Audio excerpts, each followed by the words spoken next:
Día jueves veníamos haciendo unos estudios sobre por qué es necesario el estudio bíblico.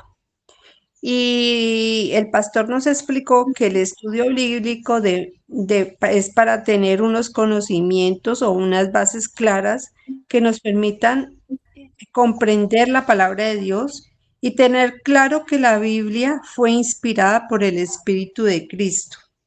El Nuevo Testamento nos revela a Jesucristo como el Maestro. Fue escrito en hebreo, arameo y griego koinet, con un mensaje cifrado, o sea, en parábolas o mashal. El pastor explica que lo más importante es entender que toda la escritura da testimonio de Cristo. Si no tenemos en cuenta y claro esto, el sentido de las escrituras pueden ser disociadas e incomprendidas. Nos hace un llamado a poner atención y a estudiar más para poder hacer una correlación en los estudios de la palabra. En Juan 15:1 dice que yo soy la vid verdadera y mi padre es el labrador. Significa que Jesús es la fuente única de la vida espiritual y conexión con Dios, superando las antiguas alianzas,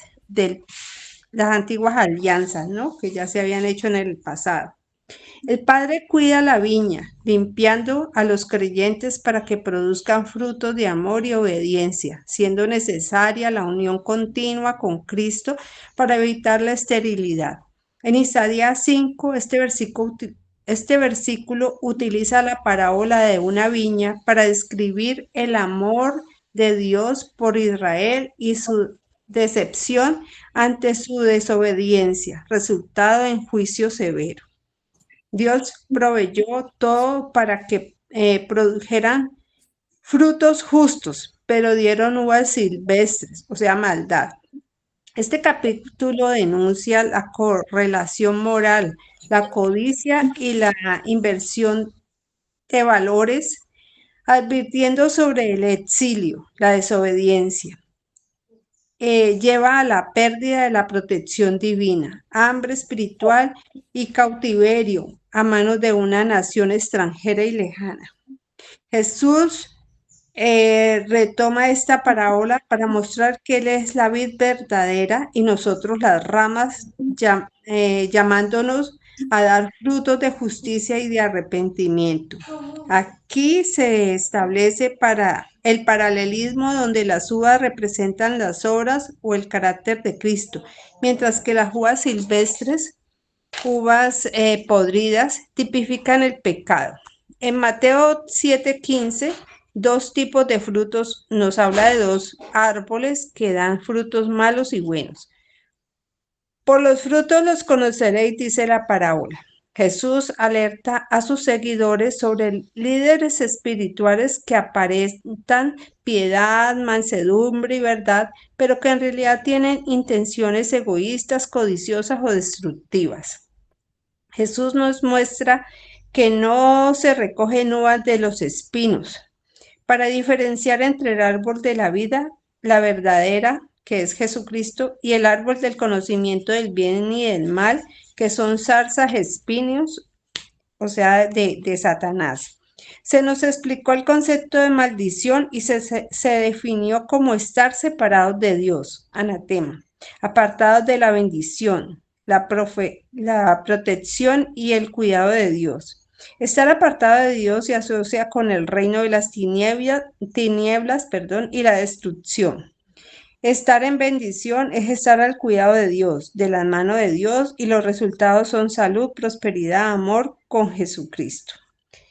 En Hebreos 6, del 7 al 8, en este versículo el autor compara la vida humana con un terreno que recibe lluvia frecuentemente, representando la gracia y la bendición de Dios.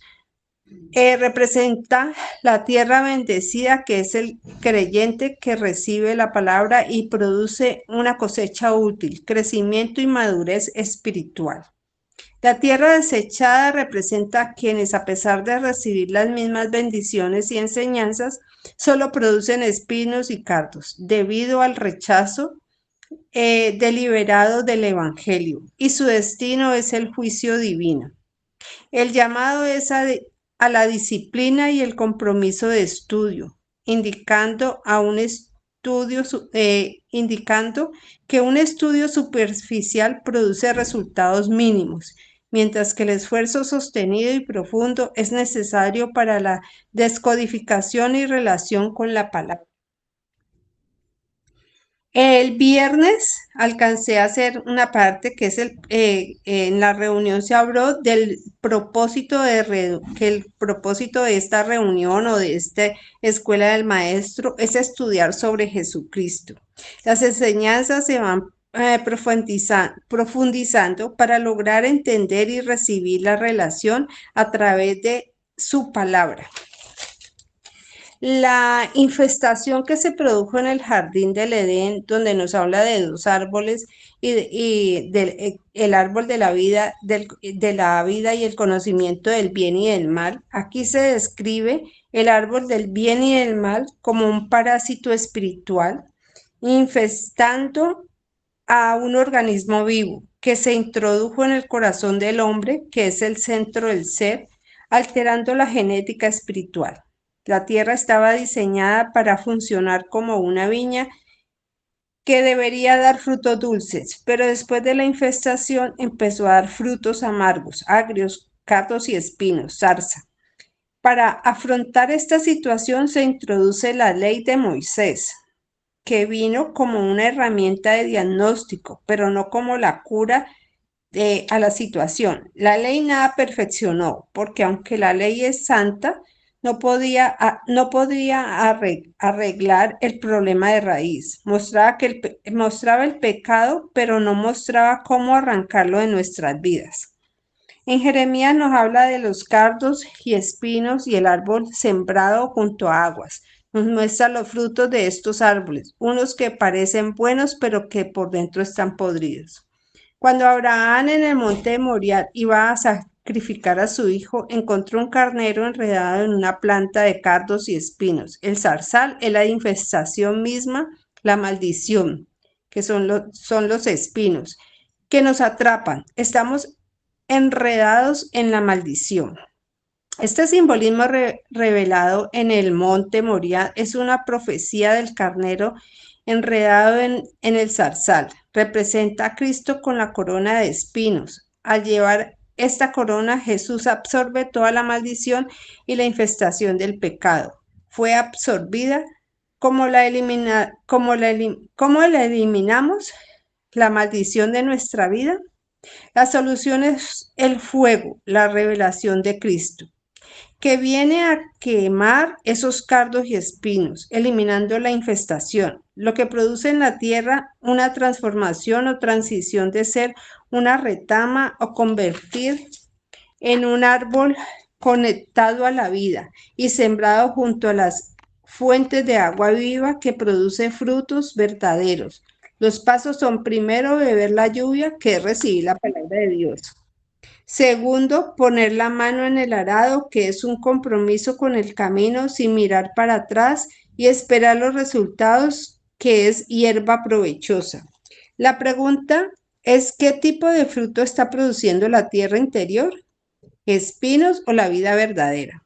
Este estudio nos revela que el problema del corazón del hombre es que está infectado.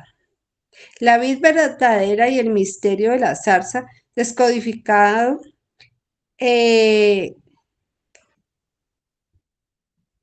la ceguera espiritual, la corona de espinos, cosas del reino. El hombre sin Cristo está coronado con la maleza en la cabeza. Con Cristo está coronado con la gloria y la santidad y amor. El significado profético de la zarza nos revela lo que está sembrado en el corazón. Cuando una persona no tiene a Cristo, está bajo la maldición, porque no tiene alimento espiritual. Mateo 7:16, Jesús dijo, ¿acaso se recogen uvas de los espinos o higos de los abrojos? Es una enseñanza sobre la verdadera naturaleza de una persona, falsa o verdadera, profeta o seguidor. Se conoce por sus acciones y carácter, no por sus palabras. En Cristo Jesús recibimos el Espíritu Santo quien nos dará un espíritu nuevo dentro de nosotros. Muchos tenemos el zarzal que da uvas agrias. Jesucristo da uvas dulces, buenas para comer. Dios no acepta obras humanas, por eso estamos en el trabajo de quitar la maleza y sembrar en el espíritu. La escritura dice, Dios no puede ser burlado. Todo lo que esté sembrado, eso se cosechará o se recogerá. La Biblia está cifrada en parábolas que son archivos comprimidos de información divina. El requisito, un buen oído, un estudio diariamente, diario, dispuesto y activo, comprensible para la mente carnal. Es muy importante que al escuchar pongamos atención para poder capturar el mensaje de Dios. El objetivo es descubrir por qué es imposible que la zarza produzca el fruto de la vida. Muchos quieren ser buenas y santos sin Cristo, personas que quieren ser buenas siendo malas, como por ejemplo el joven rico. El ser humano siendo tierra fue sembrado por una planta que Dios no quería y por eso está produciendo frutos de maldad. Dios viene a nuestras vidas para separarnos de la maldad, para destruir los cardos y espinos, para sembrar la vid verdadera y que podamos dar los frutos del Espíritu. Hasta ahí, pastor. Bueno, vamos a orar. Vamos a poner esta mañana en manos de Dios. Padre Celestial, en esta mañana, Señor, nos ponemos delante de tu presencia. Aquí estamos, Señor, en tu escuela, esa escuela que tú le dijiste al pastor Fernando que hiciera para enseñar la palabra, tu palabra a profundidad. Queremos, Señor, ser tus discípulos, queremos ser guiados y enseñados por ti, porque queremos saber la verdad, queremos ser tus hijos y crecer cada día más espiritualmente, comprendiendo la palabra y poniéndola por obra, porque de nada sirve, Señor, que nosotros escuchemos la palabra y sigamos actuando igual.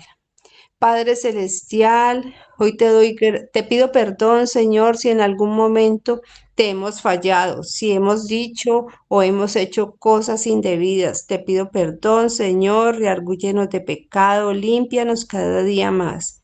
Padre Celestial, también coloco este día delante de tu presencia y a cada uno de los integrantes de este grupo, al Pastor Fernando, para que seamos guiados por tu Espíritu para recibir esa palabra, ese pan de vida que necesitamos, Señor. Te necesitamos, Padre, y aquí estamos, dispuestos a aprender cada día más de ti.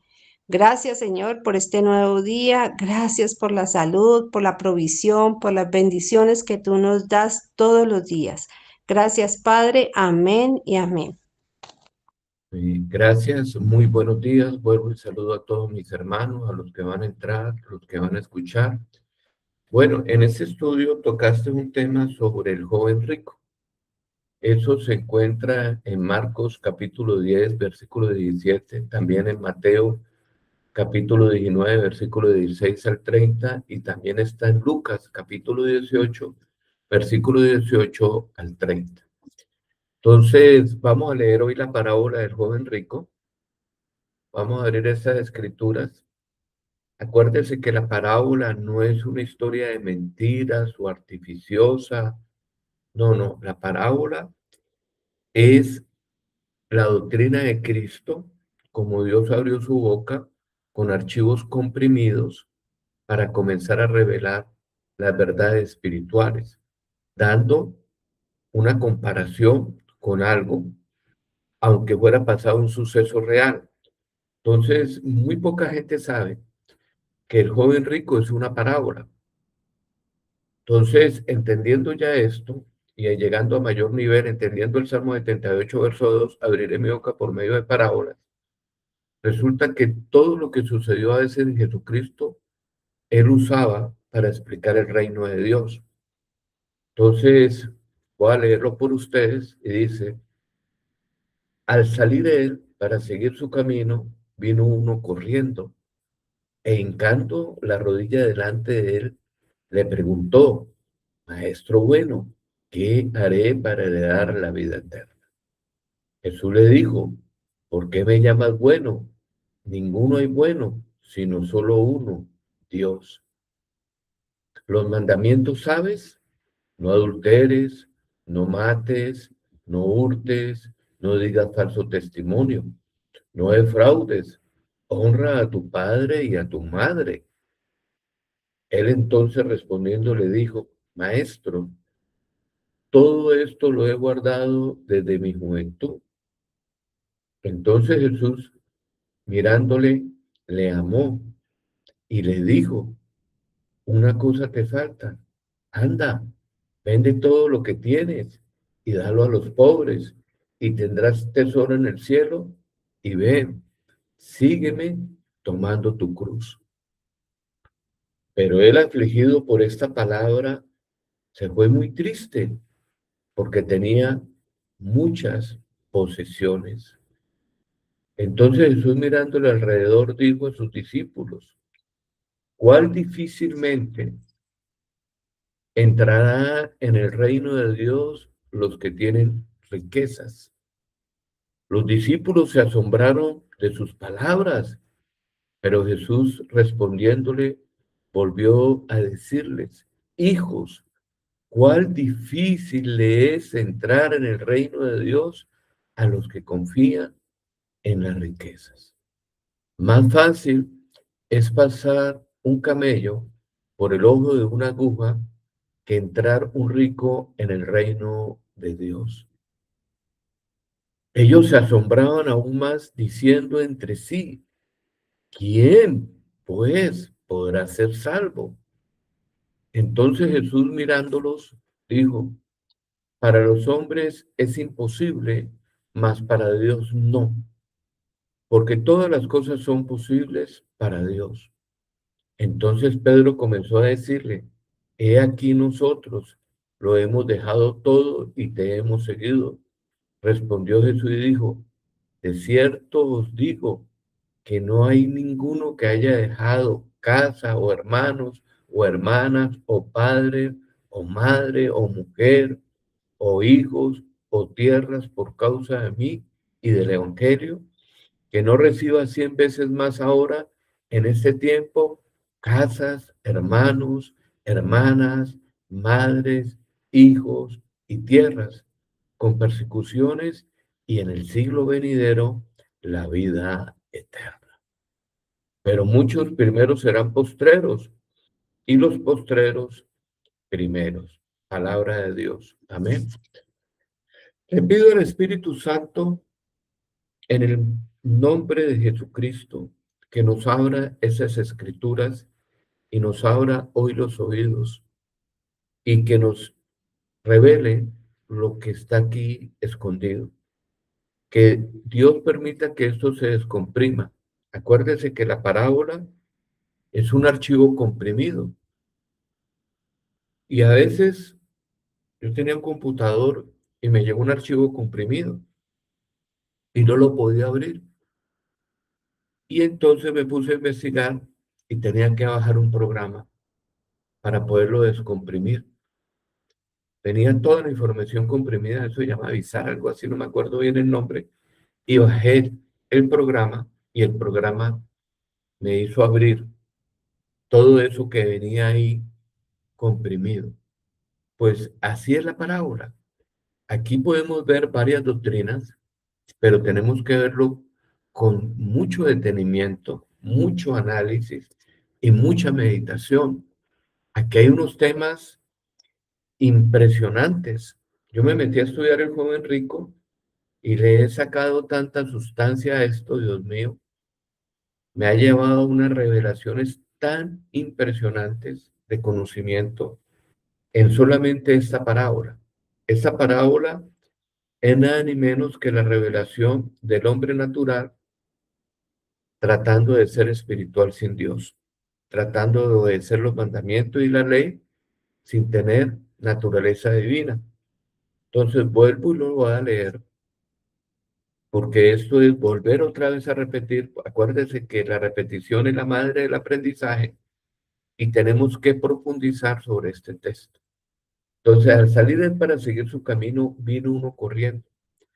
Esa actitud de correr significa diligencia y es una de las actitudes que marca la vida de las personas que tienen éxito financiero. No conozco yo a una persona que no haya prosperado si no es una persona que tenga la habilidad de ser, como te dijera, de andar en la vida para lograr algo. Entonces esa persona vino con una actitud de corriendo, quiere decir diligente, se enteró de que alguien estaba haciendo milagros, se enteró de alguien muy poderoso y este hombre vino corriendo. También, no tan solamente vino corriendo, revelando una actitud diligente, sino también una actitud de honra. Es la primera persona que yo veo que llega corriendo y fuera de eso, hinca la rodilla. Quiere decir, se arrodilló delante de Jesús. Mira el trato. Vino corriendo y fue diligente y se arrodilló. Yo como pastor, Dios mío, anhelo y quiero, no que se arrodille, pero que venga corriendo a buscar a Cristo. Entonces este hombre ni siquiera lo fueron a buscar, fue tan diligente que vino a la iglesia, vino a la palabra, vino a Jesucristo y se arrodilló delante de él y le preguntó, Maestro bueno, ¿qué haré para heredar la vida eterna? Persona que no se iba por las ramas, persona que tenía un propósito y sabía que había una salvación, persona que tenía conocimiento, persona diligente, preocupada por la vida que vendría después de la muerte, la vida eterna. Oh, tremendo, este joven rico es una persona despierta, filosa e inclusive tenía inteligencia emocional, inteligencia de trabajo, inteligencia de relaciones. Sabía expresar, hablar y comunicar. No se iba por las ramas, explicaba lo que quería. Oh, qué lindo el joven rico. Ese joven rico es el modelo de todos los padres que quieren tener un esposo para su hija. Un hombre así, rico, joven, y fuera de eso diligente, con una buena expresión, no, pues ese es el yerno que toda madre quiere, o todo padre, o toda esposa. Un hombre que tenga riquezas, que no tenga que pasar necesidades. Qué hermosura. Y fuera de eso, qué diligente, espectacular en la historia de este joven rico como llegó. Y de una vez hizo una pregunta, ¿qué haré para heredar la vida eterna? No se fue por la rama, fue conciso y preciso, no preguntó tonteras.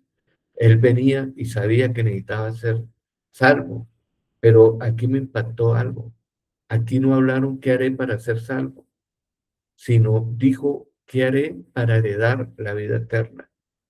Los judíos tienen una cosmovisión a veces clara, porque ellos manejan el texto original, y ellos sabían que la vida eterna no se gana, la vida eterna se hereda.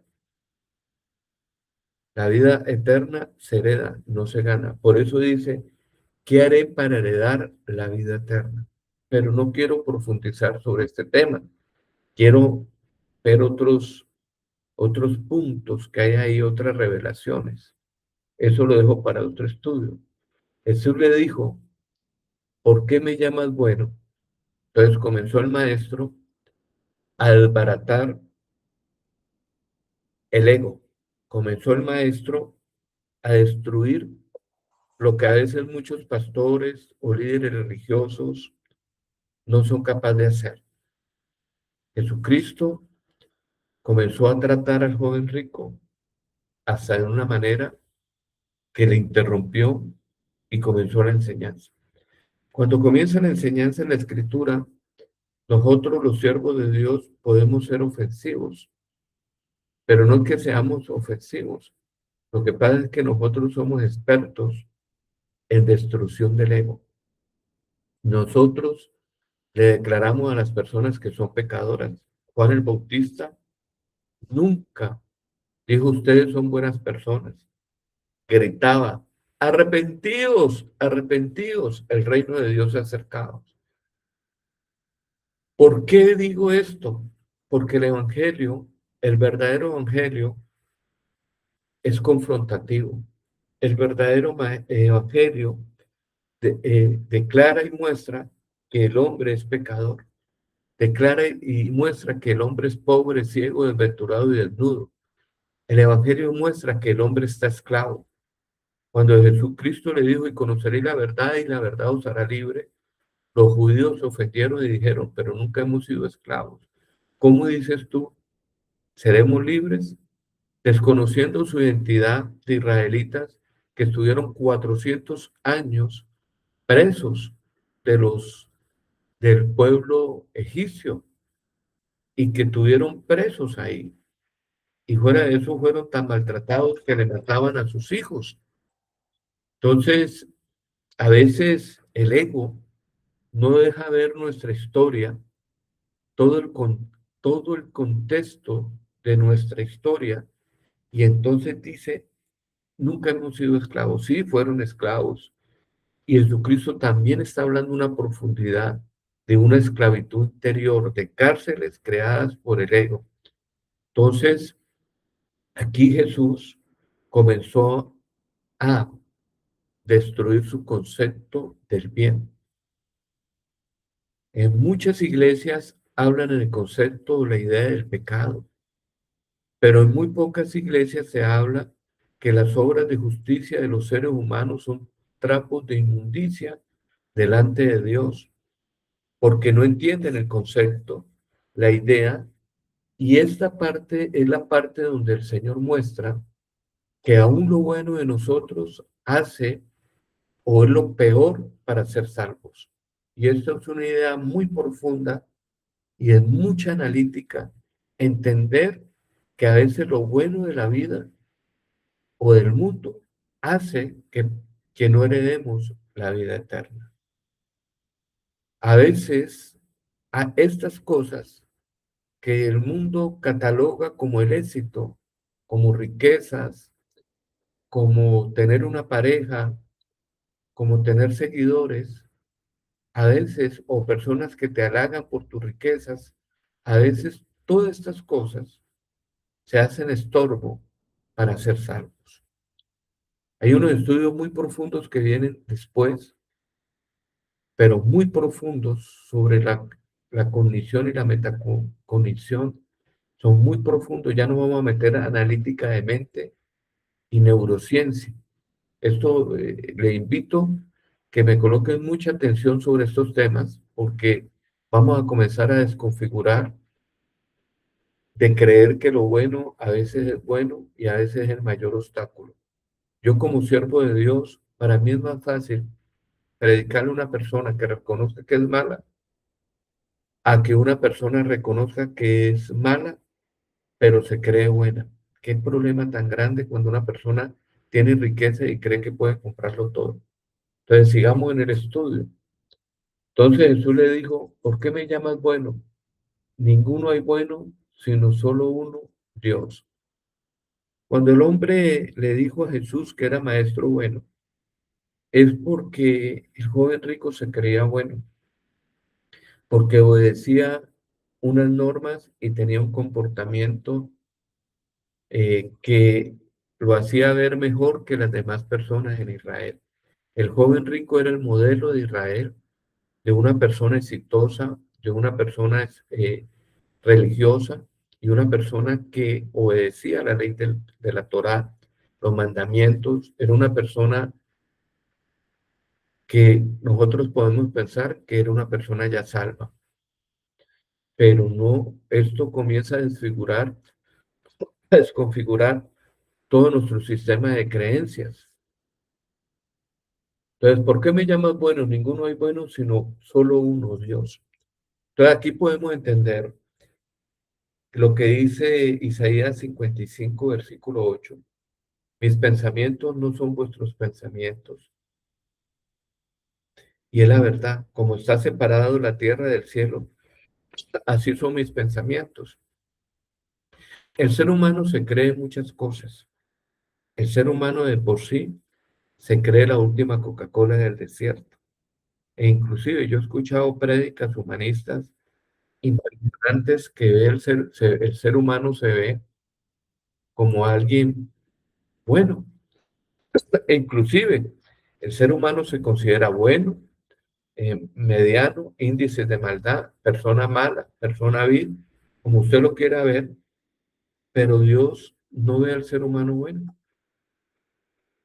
En el análisis de Dios, en el diagnóstico, Jesús dijo, todos los seres humanos son malos.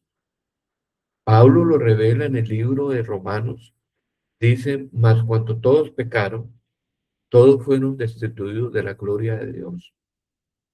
Entonces, el cuento aquí no es perderé o no perderé la salvación, es que el hombre está perdido la salvación y la única manera, no de recuperarla, la única manera de heredarla es a través de Jesucristo. Cristo es el que nos da la salvación. La salvación no la ganamos ni la perdemos, la recibimos como herencia de ser hijos de Dios. Y este concepto es más amplio, después lo iré desarrollando, pero te voy introduciendo pincelitas para que cuando comencemos ya a hablar más claro sobre esto, ya tengas ideas y poder pintar mejor. Cuando hablo de pintar mejor, es como una analogía, metáfora. Cuando yo pinto una pared en mi casa, a veces la tengo que reparar, eh, que echarle un producto para que rellene, después lijarla y después tirarle una mano de pintura, después tirarle otra mano de pintura hasta que coja el color. Entonces, eso es lo que estoy haciendo con ustedes en este momento, porque lo puedan entender. Entonces, ¿por qué me llaman bueno? Ninguno hay bueno, sino solo uno, Dios. Pablo da una tesis muy profunda para los que quieran leer. En el libro de Romanos del 1 al 3 se habla, y es una doctrina, ¿no? Muy fuerte en estudio que se llama, a eso se le llama la armatología, el estudio teológico, que es la doctrina sobre el pecado. Y en otros lados se le llama la, ¿cómo se llama? La inmoralidad, no, se me escapa el nombre. Entonces, el ser humano de por naturaleza es malo. Que a usted haga acciones buenas, se le admite. Entonces, imagínate lo confrontativo del Evangelio, que el Evangelio comienza a revelar que nuestra naturaleza es infestada y contaminada y que somos malos. Entonces, esto ofende estos mensajes, pero después estos mensajes le hacen reconocer a uno que uno necesita de Dios para ser sano en el corazón y limpiado de toda esta maldad. Sigamos. Jesús le dijo, ¿por qué me llamas bueno? Ninguno hay bueno. Y esa palabra ninguno excluye a todos. Y da un pero y dice, solo uno, Dios. Solamente incluye a Dios. Entonces, el 19, los mandamientos, ¿sabes? No adulteres, no mates, no hurtes, no digas falso testimonio, no defraudes, honra a tu padre y a tu madre. Muchas personas creen que por obedecer esta ley van a ser salvos. ¿Lo sabían? Y es el mayor engaño que puede tener la mente humana, creyendo que obedeciendo estos mandamientos son salvos. Y no es así. Y explicar esto, todo que comenzar a leer archivos muy fuertes, pero quiero de pronto tocarte un tema o darte unos versículos para que no te quede tan la curiosidad ahí de lo que estamos hablando. Entonces, en el libro de Romanos, capítulo 2, vamos a leer los Romanos. El libro de los Romanos está después del libro de los Hechos, capítulo 2, 16. No, Romanos 2, ya le digo, Romanos 3, 20, 19, vamos a leerlo. Pero sabemos que todo lo que la ley dice lo dice a los que están bajo la ley, para que toda boca se cierre y todo el mundo quede bajo el juicio de Dios, ya que por las obras de la ley ningún ser humano será justificado delante de él, porque por medio de la ley es el conocimiento del pecado. Entonces, ¿la ley para qué fue escrita? Simplemente te hace ver que tú eres pecado. Es como una métrica o un metro o una regla que te demuestra qué grado de pecado tú estás, en qué grado estás, y muestra que hay pecado dentro de ti, pero la ley es un conocimiento y no es el poder sanador de quitarte el pecado que hay dentro de ti, porque el que quita el pecado en medio de ti es el Espíritu Santo por medio de la palabra. El Espíritu de Cristo es el único que puede limpiar nuestro corazón, porque si la ley pudiera santificarnos, por demás murió Cristo. Si yo pudiera ser salvo por obedecer mandamientos, entonces ¿para qué necesito yo a Cristo que venga a labrarme, que venga a sembrarme y que venga a regarme? ¿Para qué yo necesito de Dios si la ley fuese por la justicia? Entonces aquí el concepto de que ya que por las obras de la ley ningún ser humano se justificará delante de él, porque por medio de la ley es el conocimiento del pecado. Entonces, 3:19, 3:20. Entonces vamos a preguntarle aquí un momentico a Géminis para que me desglose esta, este, en Romanos capítulo 3:20, por favor, dame la interpretación de que no somos salvos por obedecer la ley. Los más cruciales en las cartas de Pablo, pues marca el punto de giro entre la imposibilidad humana y la provisión divina. El texto dice, ya que por las obras de la ley, ningún ser humano será justificado delante de él, porque por medio de la ley es el conocimiento del pecado. Aquí te comparto una interpretación desglosada de por qué la obediencia legalista no puede salvarnos. 1. El propósito de la ley, un espejo, no un jabón. Mucha gente comete el error de ver la ley, los 10 mandamientos y las ordenanzas de Moisés, como una escalera al cielo. Pablo aclara que la función de la ley no es limpiar el pecado, sino exponerlo. La analogía, la ley es como un espejo. El espejo te muestra que tienes la cara sucia, pero el espejo no tiene el poder de lavarte la cara. El resultado, al intentar cumplir, nos damos cuenta de que fallamos constantemente. Por lo tanto, la ley nos quita la excusa y nos muestra nuestra necesidad de un Salvador. 2. El estándar es la perfección. La razón por la que ningún ser humano será justificado por las obras es que la ley exige una obediencia 100% perfecta y constante. Si rompes un solo eslabón de una cadena, la cadena se rompe. Como seres humanos imperfectos, tratar de ser salvos por la ley es como intentar cruzar el océano nadando. No importa qué tan buen nadador seas, el estándar, la otra orilla, es inalcanzable por esfuerzo propio. 3. Justificado es un término legal. En el griego original, la palabra para justificado tiene una connotación legal. Significa ser declarado inocente en un tribunal. Pablo argumenta que, si nos presentamos ante el tribunal de Dios basados en nuestro comportamiento, la ley, la evidencia siempre nos declarará culpables. La ley solo puede dictar sentencia, no puede perdonar la deuda. En resumen, Romanos 3:20 de la mañana cierra la puerta al orgullo religioso. Nos dice que nadie puede llegar al cielo diciendo, mírame Dios, hice todo bien. En lugar de eso, la ley nos deja con la boca cerrada ante Dios, reconociendo que nuestra única esperanza no es lo que nosotros hacemos por Él, sino lo que Él hizo por nosotros en la cruz. Dato clave. Este versículo es el que prepara el terreno para el famoso pasaje de Romanos 3:23 de la mañana -24, donde explica que, ya que todos pecamos, somos justificados gratuitamente por su gracia. ¿Te gustaría que analicemos cómo Pablo conecta este concepto? Gloria a Dios. Hoy ha sido muy entendible esto Entonces, cuando Jesús dijo, ¿por qué me llamas bueno? Ninguno hay bueno, sino solo uno Dios. Nadie puede venir con las obras de la ley para justificarse delante de Dios. Ejemplo, el joven rico. El joven rico vino justificándose delante de Dios porque Jesucristo es Dios. Y Jesucristo le dijo, venga, usted no es bueno.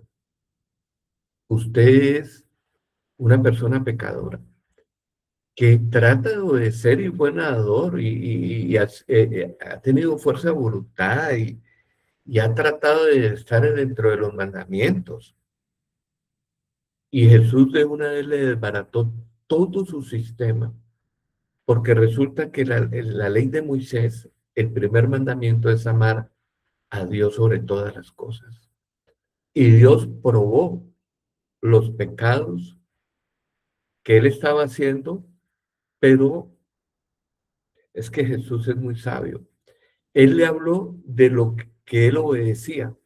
Entonces Jesús sabía quién era el joven rico, porque él es Dios, y Jesucristo sabía que el joven rico no adulteraba, que nunca había matado, que nunca había robado, que nunca había hecho falso testimonio, no había defraudado y honraba a su padre y su madre. Pero cuando Jesús le dijo estas palabras, es impactante.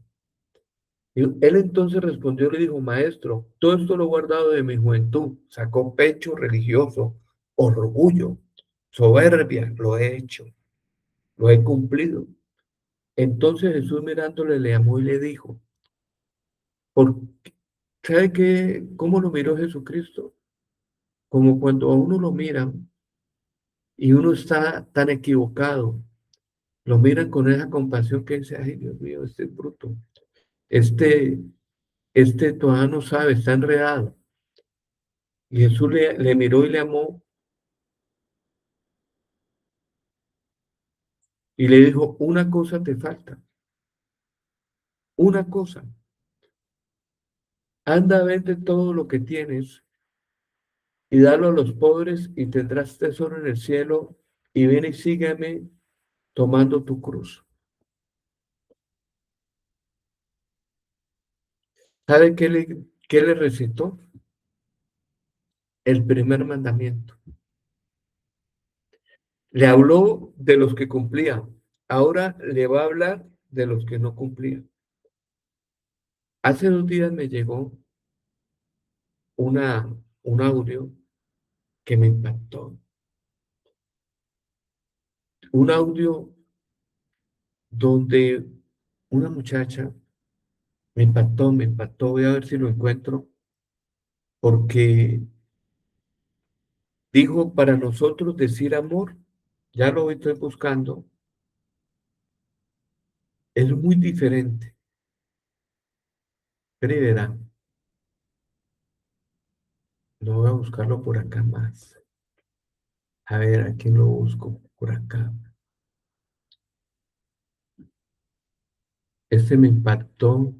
Te cuento que estas palabras son muy fuertes.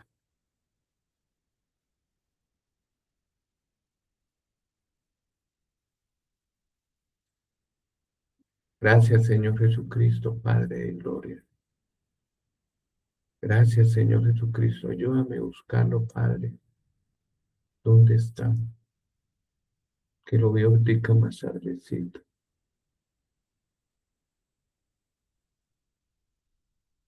Bueno, para decir después lo cuelgo, es que nosotros decimos amor, pero resulta que cuando Noemí se le murió el esposo y venía con su suegra, en vez de decirle yo te amo, le dijo, donde tú vayas, yo iré. Tu familia será mi familia y tu Dios será mi Dios y nunca te dejaré. Entonces, hay una gran diferencia entre decirle a Dios te amo y hay una gran diferencia en vivir en ese amor. Entre el dicho y el hecho hay mucho trecho. Yo le digo todos los días a mi amor, a mi mujer, te amo, y no con palabras de decirle te amo, sino con hechos de que estoy ahí presente.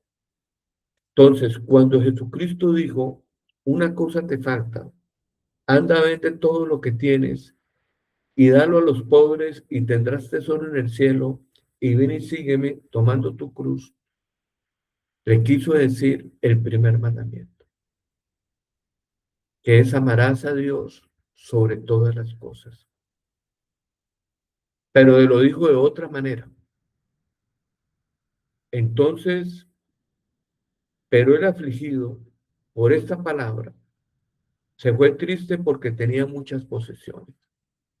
Contraste. Aquí, ¿quién él amaba más? ¿A Dios o a las riquezas? ¿Qué tenía ese joven rico que mucha gente no había visto? Una idolatría por el dinero. Ojo, no estoy diciendo que el dinero, las riquezas sean malas. Por favor, estoy diciendo que este hombre tenía el ídolo del dinero. Tenía al Dios Mamón. Es más importante el dinero que Dios. Y aquí está la revelación. Entonces, Dios comenzó y le destruyó el ego. Con esta palabra lo destruyó. El hombre no amaba a Dios. Y la ley de Moisés es una descripción de seres espirituales llenos de amor. Primer mandamiento, amarás a Dios sobre todas las cosas. Segundo, y a tu prójimo como a ti mismo. En esto es toda la ley y todos los profetas. Entonces, cuando vino, Dios lo probó, porque Dios prueba el corazón. Pues el joven rico aquí no amaba a Dios. Increíble. Increíble como Jesús lo desconfiguró, lo que la gente veía como bueno y le llamaba bueno. Dios de una vez dijo, no, esto aquí no hay nada. Esto es un zarzal. Entonces Jesús, mirándole alrededor, dijo a sus discípulos, ¿cuál difícilmente entrará en el reino de Dios? Los que tienen riquezas. Entonces la pregunta es, ¿y por qué? Porque si yo lo llevo al contexto de la parábola del sembrador, es el tercer estado. El afán de otras cosas. El engaño de las riquezas. Entran y ahogan la palabra de Dios. Aquí nos damos cuenta que esta persona estaba enzarzada, que esta persona confiaba era en sus riquezas y no en Dios mismo. Pero pastor, eso está como muy fuerte, no lo entiendo. Te lo voy a exponer así.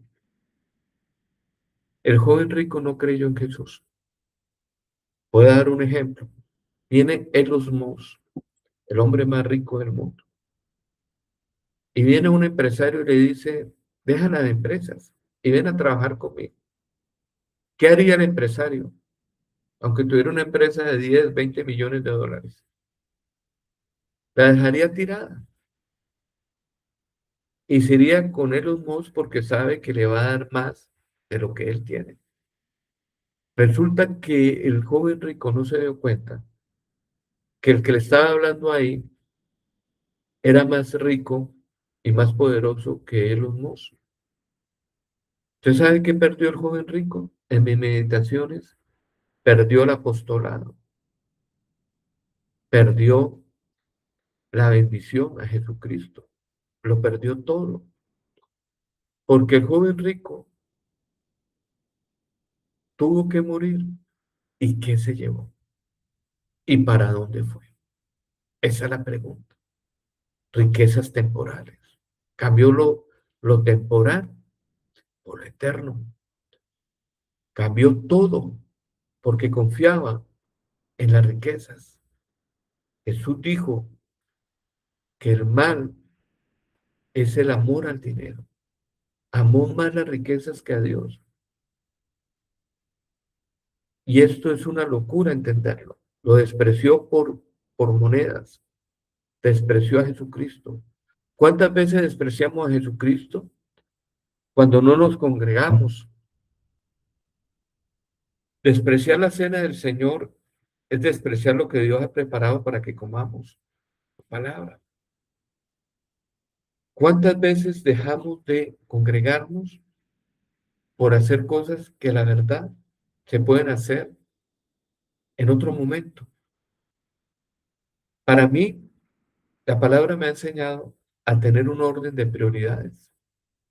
Para mí la palabra me ha revelado que su palabra vale más que la plata, vale más que el oro, vale más que las piedras preciosas y vale más de lo que yo pueda desear.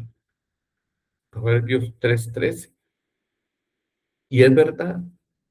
Y cuando yo digo, la palabra vale más que el dinero, muchos dicen, amén. Pero cambian tiempo y no le dedican el tiempo a Dios. Pastor, usted me está mandando a ser responsable. No, que te quites las disculpas. Para todo el tiempo. Es de programación.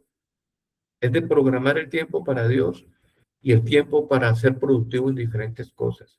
Como le dije en estos días a un niño pequeño, o no tan pequeño, un joven, le dije, papi, ahora que estás metido en ese computador, hazlo bien, juega bien, disfrútate, recréate. Pero cuando vayas a la iglesia, también ponle modo atención, disfrútalo, para que no te descuides. Entonces, en estos estudios estamos viendo que aquí hay unas enseñanzas muy profundas. Aquí ya comenzamos a detectar que el joven rico no era bueno, que el joven rico cumplía unas normas, pero no todas, que el joven rico estaba autoengañado, que el joven rico estaba tan engañado que engañó a otros que creían que era lo mejor, y nos dimos cuenta que no pasó la prueba de amor. ¿Qué tal una mujer con un hombre? Y a veces se vuelan, porque el amor los impulsa a vivir juntos, un amor imposible. Y, y que la persona te diga, te quiero, te amo, te bajo las nubes, te bajo las estrellas, pero no es capaz de decirle, mi amor, vamos a vivir juntos, vamos a ser uno. Tú serás mi casa, tú serás mi hogar, porque no hay amor, no hay responsabilidad. Entonces Jesús reveló esto. Cuando yo entendí el primer mandamiento, yo tuve problemas con el primer mandamiento, amar a Dios sobre todas las cosas. Y cuando comencé, me llegaba ese pensamiento y algo comenzó dentro de mí como a los 3 años de que Dios transformó mi vida, comenzó a preguntarme, ¿y por qué Dios me pide que yo lo ame de todo corazón? ¿Por qué Dios me exige que yo lo ame?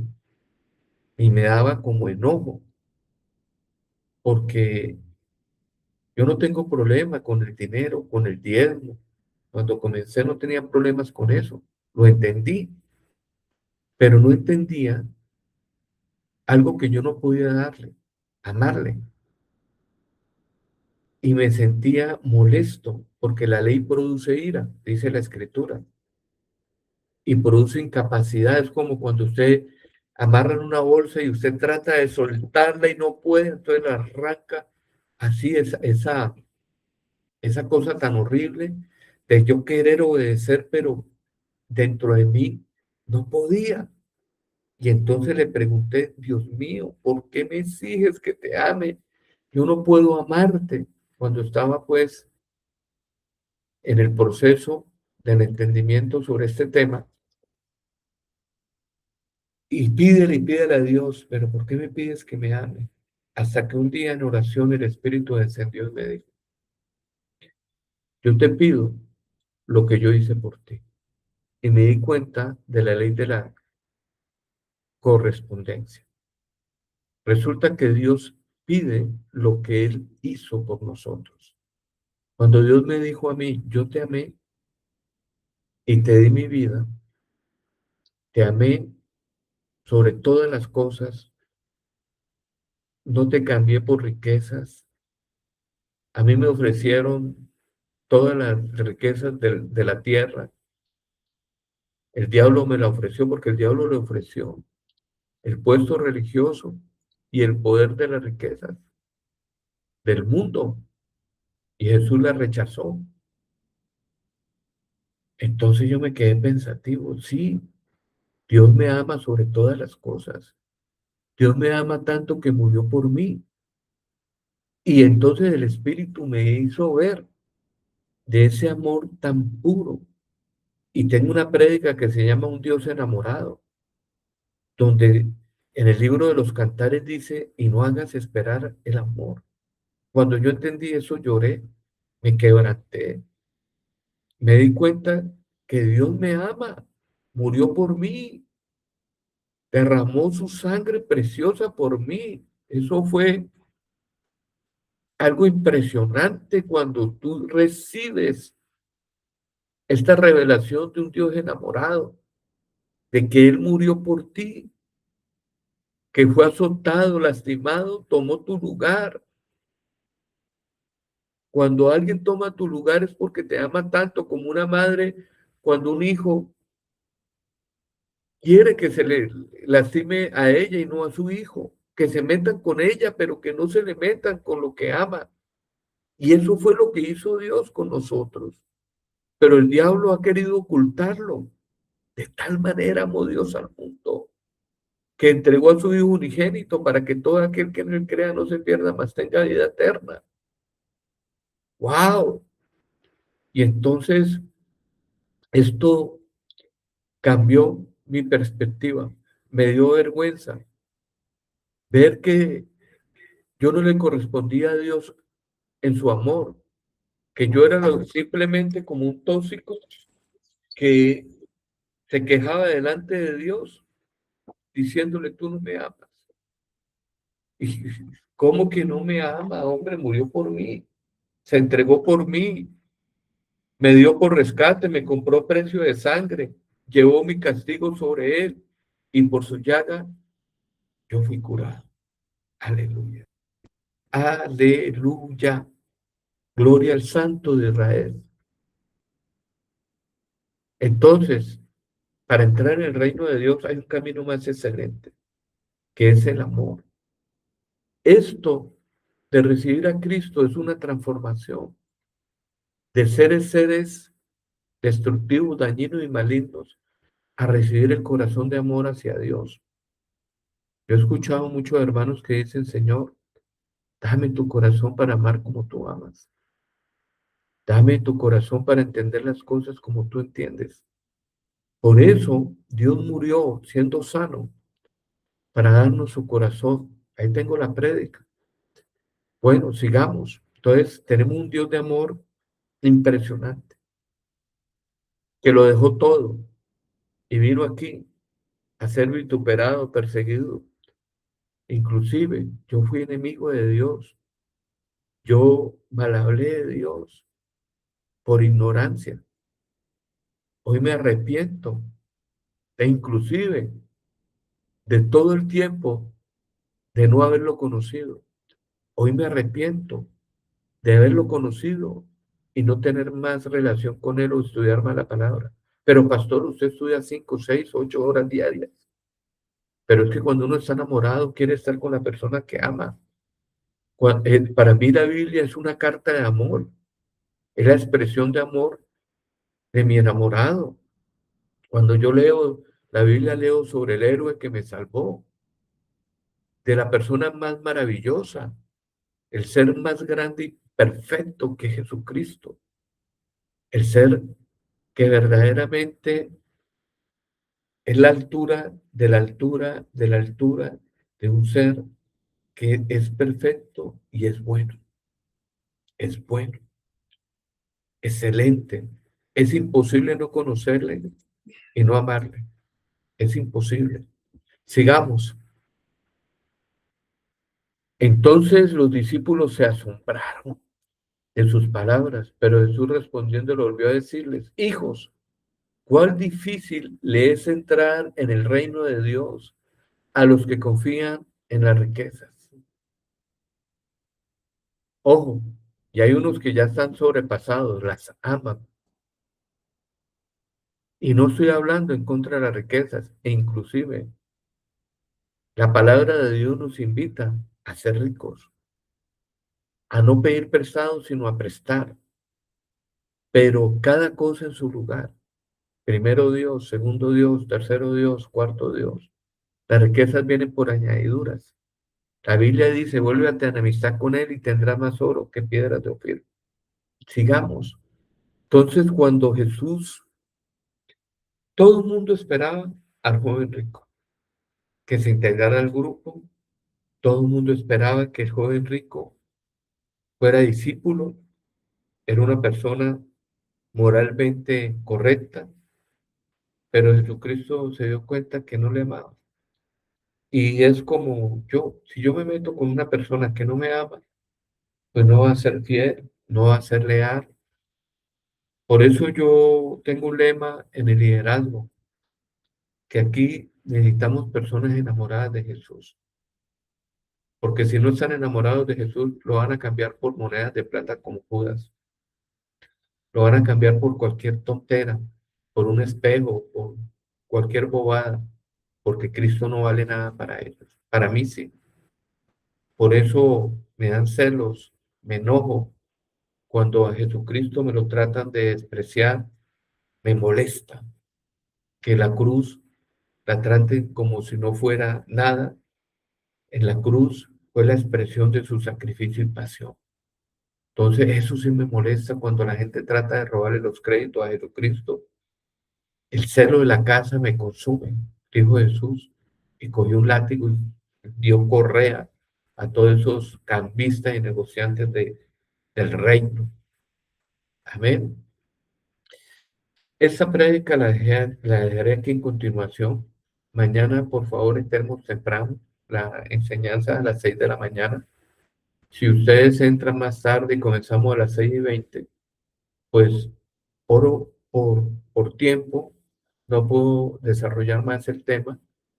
Entonces quedamos aquí en el 24, Marcos 10:24. Y mañana quedamos en continuará porque me discipliné a hacer ejercicio para cuidar el templo. Entonces voy a hacer ejercicio, voy a orar. Este tema está muy interesante. Voy a enviar el contenido más tarde, lo voy a colgar. Por favor,